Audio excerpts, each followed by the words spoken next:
नमस्कार मैत्रिणींनो. तर एक तुम्हाला सांगायचं आहे का, तर एक दोन गोष्टी सांगायच्या आहेत. जर आपण शिवत असताना काय होतं मी तुम्हाला सांगते. शिवताना कधी कधी कापड फुगल्या जातं. तर ते शिवताना एक काळजी घ्यायची, म्हणजे आता मी हा ब्लाऊज शिवते. तर हा ब्लाऊज शिवत असताना काय होतं, एखादं कापड कडक असतं तर त्यावेळेस कापड फुगतात. आपण टिपा मारतो ना, तर अस्तरला ज्यावेळेस टिपा मारतो ना आपण अस्तर, आणि आता हे थोडंसं ते कडक कापड आहे. तर आता ह्याला आपण काय करायचं, आता हे पुढचा भाग मी शिवला आहे बघा. हे शिवून आपण ज्यावेळेस टिपा मारतो आणि पाठीमागचं पण आपण पूर्ण करतो, पुढचं पण आपण पूर्ण करतो. पण हे जर असं व्यवस्थित फक्त हाताने व्यवस्थित असं सफाई करून मगच टिप मारायची. आता हे पाठीमागचं आपण गळा शिवताना बघा, कधी कधी आपण म्हणतो एकीकडं सरकले किंवा असं एकीकडं आलं आहे कापड, तर एकदम सेंटरला धरून तुम्ही व्यवस्थित टिप मारायची, म्हणजे ते कापड असं फुगलं जात नाही. तर तुम्ही त्याच्यामुळं पण आपल्या ब्लाऊजला चुकू शकते, हे पण तुम्ही लक्षात ठेवा. कधी कधी आपल्याकडनं अशा चुका होतात, कापड हे आपल्याकडनं फुगलं जातं.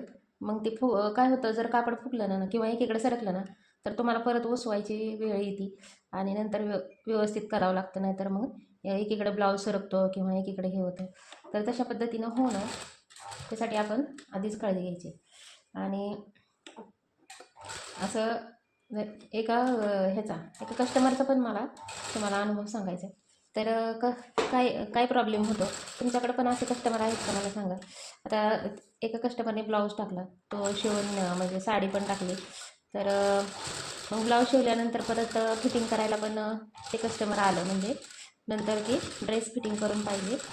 तर चालतंय. मग ते न्यायला आल्यानंतर त्यांनी इथं बसून अर्जंट दिवाळीच्या वेळेस ड्रेस फिटिंग करून न्यायला.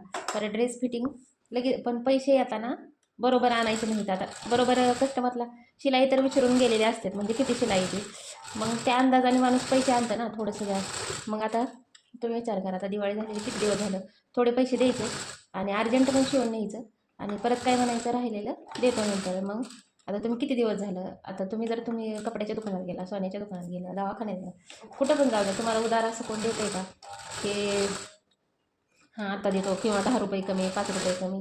तर अशा पद्धतीचे पण कस्टमर असतात. तर असे कस्टमर लक्षात ठेवायचं. आता माझ्या पण पहिल्यांदा मला माहीत नव्हतं, माणूस पहिल्यांदा देतं असू द्या म्हणतं की नाही.